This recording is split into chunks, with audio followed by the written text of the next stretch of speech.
Who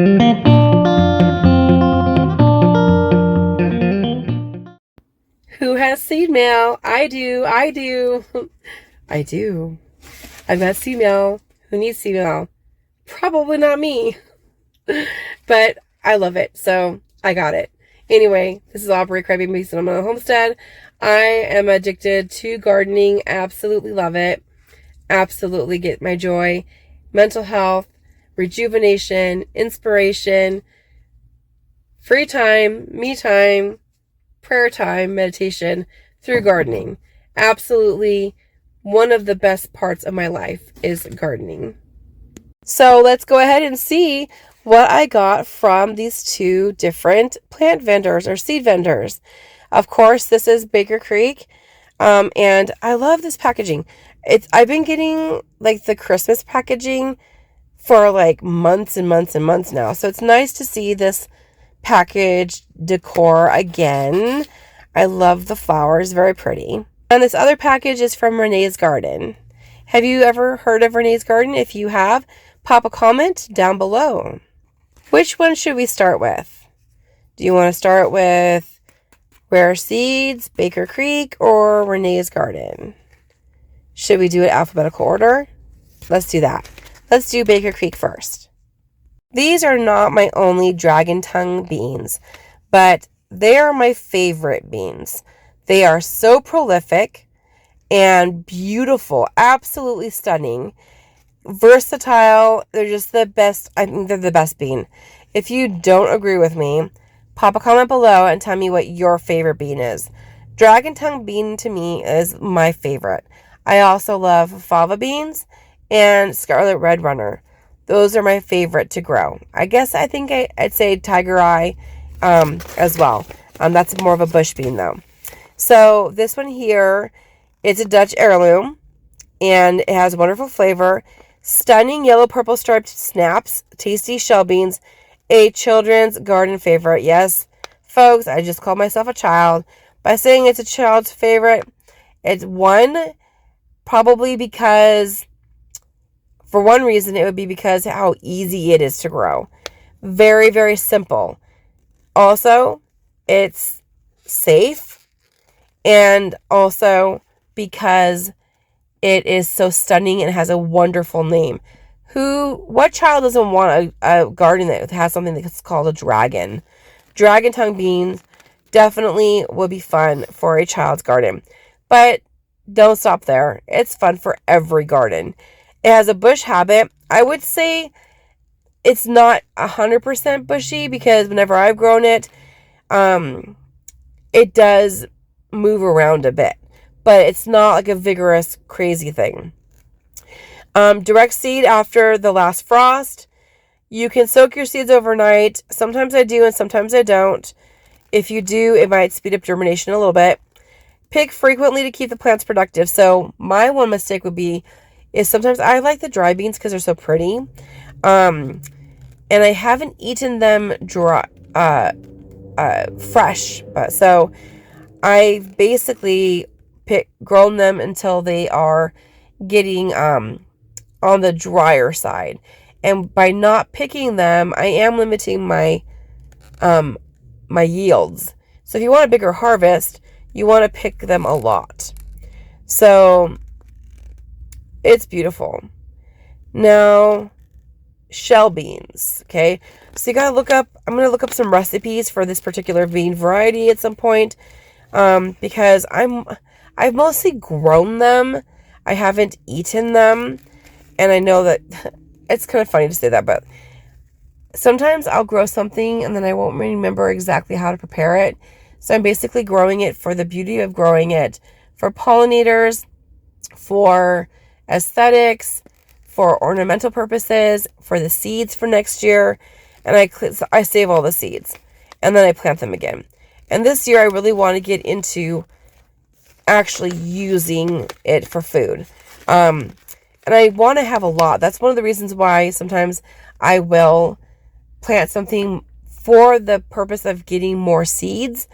Sometimes that is the cheapest way to get seeds, is to buy a little bit, plant them all, get a bigger harvest, save those seeds, and then from there on, you get a big enough harvest to actually do something with it. So I'm going to definitely have enough now because I already have several packages, and now I have enough where I can feel confident in using them up and not feeling like I lost my seeds. Do you know what I'm saying? Okay. Anyway, they're absolutely beautiful plants, and it says to also you can succession plant for prolonged harvest. So I'm going to be planting these outside the second week of May, and then I'll be planting them probably in 2-week intervals, give or take. And I'm just going to pop seeds in wherever I see a space. I love to do that. It's a really great way of fertilizing your plants too, because they're nitrogen fixers. So whenever I see a spot open up in my garden, I'm popping in a bean. My second seed variety here is the Tahitian melon squash, and I first learned about this variety from the Viking gardener. I was on watching one of his live shows, and he brought out the Tahitian melon squash, and he showed a piece of it that was sliced, and it had almost like a scab, but it was really pretty. Like, it didn't look gross where it scabbed over. So it's like basically the premise is you could cut it and then it's not wasted, which is a really interesting idea with food preservation and like if you don't have refrigeration. So the reason why I wanted this particular variety is because that's a very big squash, and if that might take 2 or 3 days to eat, if SHTF ever were to happen, you cut off the piece that you use, and then it kind of heals over, and then you can go about the next piece when you need it without losing all of it to rot. So that was why I really am interested in this particular variety. My third seed packet from Baker Creek is this Tzimbalo melon pear. Not sure if I'm saying that right. Do you hear the T and the Z? Tzimbalo melon pear. Look how tiny that is. So that's a penny. That's how tiny those fruits are. What are they? So it says Solanum carapens. Melon pear Tzimbalo. 110 to 130 days. A South American native. Small fruit ripens yellow or green. Tart with subtle overtones of cucumber, melon, and other fruit flavors. Good for the greenhouse or garden. Can be overwintered indoors in pots. Start as you would a tomato. Oh my goodness. Okay, so I'm going to need to start this soon if I want to do this year so that it has plenty of time. But I want to put it in a pot when I plant it out so that when it gets cold, I can bring the whole pot inside and not lose the plants because they're going to be perennial as long as they're not cold. So transplant your indoors 12 to 24 weeks before last frost. Okay. Yes, I have enough time, don't I? Yeah, I do. Because that's before the last frost. Yeah, that's fine. So hold at warm temperature, 70 to 85 degrees Fahrenheit. Do not allow soil to dry out. Transplant after last frost. Okay, so basically between the two frosts, between the last and the first, you can have them outside. But you don't want these outside in frosty weather. March would not be a good time for them to be outside. But I'm going to start them inside in a little tray. And then in the second or third week of May, depending on whether I trust the weather, I'll plant it outside. But then before October, I will have to bring them inside, harvest whatever fruit we've gotten from it, and then prune and then bring it inside. And then hopefully that will keep them to be perennial if I'm lucky. My free seed variety with this order is the Danvers 126 half-long carrots, which is a trooper. It's definitely well known. 70 days, an old 19th century heirloom variety. And Of course, you want light, fluffy soil, so you don't want Frankenstein carrots. You want nice, thick, long carrots that are not all twisty and bendy and split. And it does best in cooler weather. I've always found that carrots do better in late summer going into fall. If you do them early in spring where it's still technically cool, pop a comment below and let me know. What do you prefer? Planting them outdoors in cooler spring weather or in the late summer going into fall? What do you do? Rip open the second package from Renee's garden. I got several packets of seeds from Renee's garden, and they included this adorable little sticker that I could put on a journal or something, or my seed containers. The first packet is Bodegold Chamomile, and aren't those cute? It's like the center sticks out. It reminds me of like a Mexican hat. So that's the chamomile, and it's a variety This is a variety I don't have. I think I have Roman and German or something like that. But this is Bodegold Chamomile. And what's different about it? So it says it's an improved chamomile variety imported from Germany where herbal teas and remedies have been used for centuries. Bodegold begins blooming several weeks earlier than other strains and produces abundant flowers. Pick the little blossoms with their dainty white petals and gold centers and simply air dry for making a fragrant pineapple-scented tea. Serve with a little honey to settle the stomach and soothe the nervous system before retiring.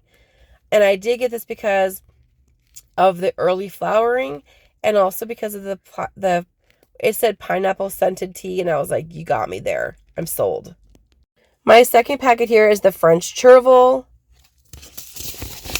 which says it has lacy leaves, finely cut and light green, as delicate and dainty as their flavor is subtle. The classic herb is essential in French fine herbs mixtures and used as a tarragon substitute. Chervil has a refined taste reminiscent of anise and parsley, delicious in salads or to highlight sauces, sautés, and soups. It's hard to find in U.S. markets. Chervil is an important herb for kitchen gardeners to grow. Its special flavor rewards your efforts many times over, and our imported seed is the best French variety. So, fabulous. I deserve the best. Yes, I do. So do you. I love garlic chives, and I need to get some more. These are not like the regular, like onion chives, which have like purple flowers. These are garlic chives. So this is really exciting. They are perennials, which is wonderful. I love lazy gardening where you plant something once and it grows and grows and grows. So you can plant this in the early spring directly. So that's fabulous. You can start it indoors, but if I can plant it outdoors and it's going to do just as good, I'm going to plant it outdoors. So I'm going to plant these onion chives. I might plant some of these in a like a green leaf. I think that'd be a good idea. I grow a lot of English lavender. I had French lavender for several years. I don't like it as much because it just doesn't stand up to the heat the way that the English lavender does. My English lavender has done beautiful. When I saw these seeds here, I thought Fernleaf Lavender sure sounds interesting. It's really pretty. Fernleaf looks distinctively different than the other garden lavenders. It has deeply lobed fern-like silvery leaves that give the foliage a handsome lacy appearance and long stems topped with graceful blue, violet trident form flowers. Easily grown from seed, this first year flowering perennial. Wow. That's crazy because I've grown so many lavenders from seed and mine do not flower the first year. So this is cool. It will possibly flower the first year. It's a perennial, has a bushy habit, and it blooms all summer. The foliage is very aromatic, which we would expect, and it says it has a hint of oregano and highly attractive to butterflies, and it's great for containers. That is pretty. I got a second packet of lavender. This one is white, If you haven't seen my video of the Lavender Festival, make sure that you watch that one. I'll link it. This is a container herb as well, white ice lavender. And of course, you can plant it in the ground, but it's kind of convenient to have it in the planter. No lavender lover should be without white ice, our award-winning hardy white lavender, bred by our most respected Dutch seed producers. These compact, softly vase-shaped plants grow 12 to 14 inches tall, and if started early, they reliably begin flowering the first season from seed. The fragrant white flower bracts have an especially sweet, clear lavender scent. And I will link a video where I show you how to sprout your lavender from seeds. You really need to make sure that they do not dry out, and I'm going to show you exactly how. So click on the link to see that video as well. My last seed packet is the creeping thyme, and I did show on a recent seed order I bought some more creeping thyme because my oldest son really wants to have creeping thyme in our landscape. He really wants it to replace our grass. So it says it's related to mother of thyme. This easy to grow cultivated strain of wild French thyme forms a 3 to 5 inch tall carpet of shiny little dark green round leaves. When crushed, the pretty leaves release a light aromatic thyme perfume with just a hint of citrus. These low-growing perennial herb plants fill in over time to make a scented herbal carpet. Used as a verdant ground cover between stepping stones or rock crevices and to edge garden beds. So it's very pretty. And that's true. Like if you have like flagstone or something, and then you have these in between, as your feet brush them, going from step to step, it's going to release that wonderful smell. That sounds wonderful. I'm going to show you those varieties really fast, and you tell me which one is the best.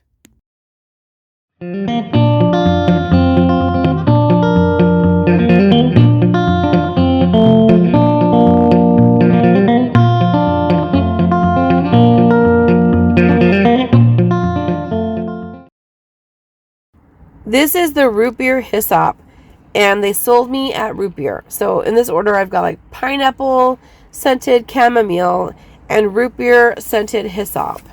That sounds so neat. Looking for a lovely, fragrant, easy care flowering herb that really attracts pollinators? Our Rootbeer Hyssop lights up the garden with candelabras of deep lilac purple flower spikes all season long. All types of bees, butterflies, and hummingbirds will flock to the pretty flowers with delight.